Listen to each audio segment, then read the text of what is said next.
கேளம்பாக்கத்தில் விடிய விடிய நண்பர்களோடு மது அருந்திய கல்லூரி மாணவி மர்மமான முறையில் மரணித்த சம்பவம் பெரும் அதிர்ச்சியை ஏற்படுத்தியுள்ளது.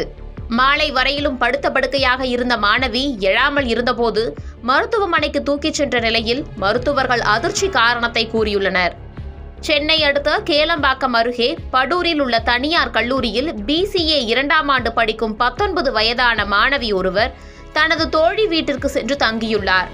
தஞ்சாவூர் மாவட்டத்தை சேர்ந்த இவர் கடந்த மாதம் 28ஆம் தேதி தனது தோழி வீட்டிற்கு சென்று தங்கியுள்ளார்.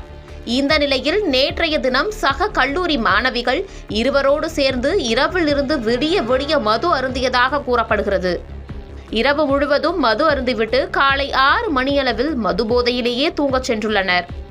அதில் தஞ்சாவூரைச் சேர்ந்த அந்த 19 வயதான இளம்பெண் மட்டும் மாலை 4:30 மணியாகியும் எழாமல் இருந்துள்ளார்.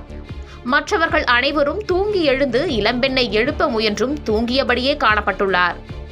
இதனால் சந்தேகமடைந்த தோழிகள் அருகிலுள்ள தனியார் மருத்துவமனைக்கு அழைத்து சென்று பார்த்தபோது நாடி துடிப்பு குறைவாக இருப்பதாக கூறி மருத்துவர்கள் சிகிச்சை அளித்துள்ளனர். இந்த நிலையில்தான் சிறிது நேரத்திலேயே சிகிச்சை பலனின்றி உயிரிழந்துள்ளார் அந்த இளம்பெண். தகவலறிந்து சென்ற கேளம்பாக்கம் போலீசார் உடலை கைப்பற்றி பிரேத பரிசோதனைக்காக செங்கல்பட்டு அரசு பொது மருத்துவமனைக்கு அனுப்பி வைத்து விசாரித்தும் வருகின்றனர். 19 வயதேயான கல்லூரி மாணவியின் இறப்பிற்கு மதுதான் காரணமா அல்லது வேறு ஏதேனும் காரணமா என விசாரணை நடைபெற்று வருகிறது.